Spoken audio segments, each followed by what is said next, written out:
For those of us like myself who have a disabled child, I do not want to hear that we're protecting disabled rights and other rights when we're not even allowing them to be born in certain arenas. Every day, I get a text on this phone. It's from my daughter. Jordan is 27 years old.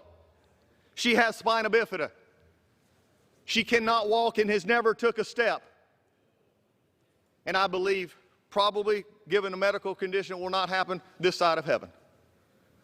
But she rolls and she smiles. She goes to work 3 days a week. She gets herself up early to put her clothes on and take her shower and get a bus that she calls, and she goes to work. The folks in Sweden, you know what they want to do? Kill her. Because she is not as valuable as a Down syndrome child is not as valuable. You want to open this Pandora's box of no abortion restrictions, then own what you're doing. But when Jordan texts me, she texts me, "Good morning, Daddy, I love you. How's your day?"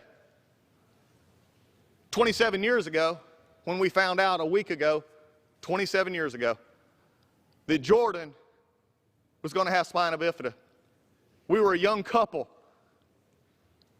just happy that God gave us a child.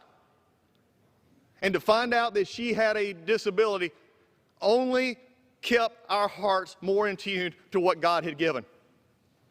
But my wife went to school the next week, and so she was telling the teacher about what was going on, and she said, "We're trying to figure out where we need to go to have Jordan helped when she's born and get some more medical attention." And this person looked at her and said, "You know you have choices, correct?"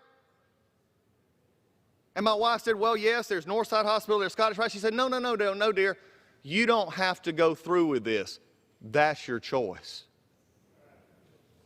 In other words, as my wife looked at her and said, "You're talking about my baby."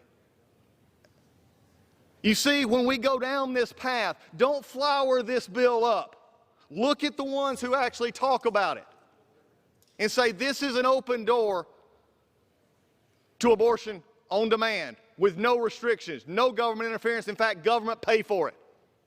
But before you do that, America, as we look around, I want you to think of the picture on the new Gerber baby ad of the young person with Down syndrome who is now the face of Gerber baby food. If he was in Iceland, he would have been one of those that, as it said, "Oh, we ended."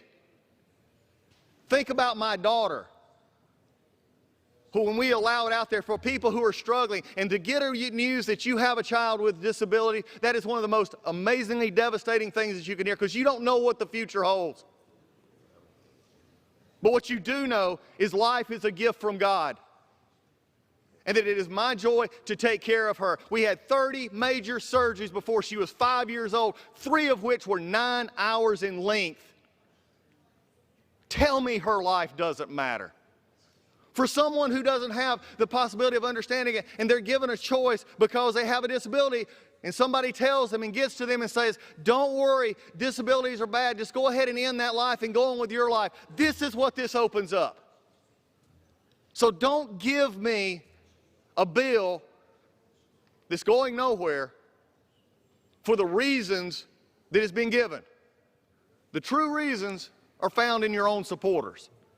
The true reasons are found in what we know to be true. When you understand what this is about, then I will stand till I have no more breath in my body for the right of those who can't speak for themselves. It is amazing to me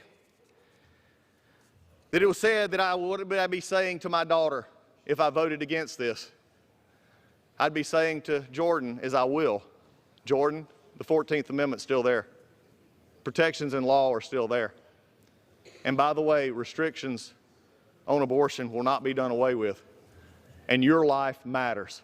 So if you want a picture of this, picture Jordan." And I yield back. Expired.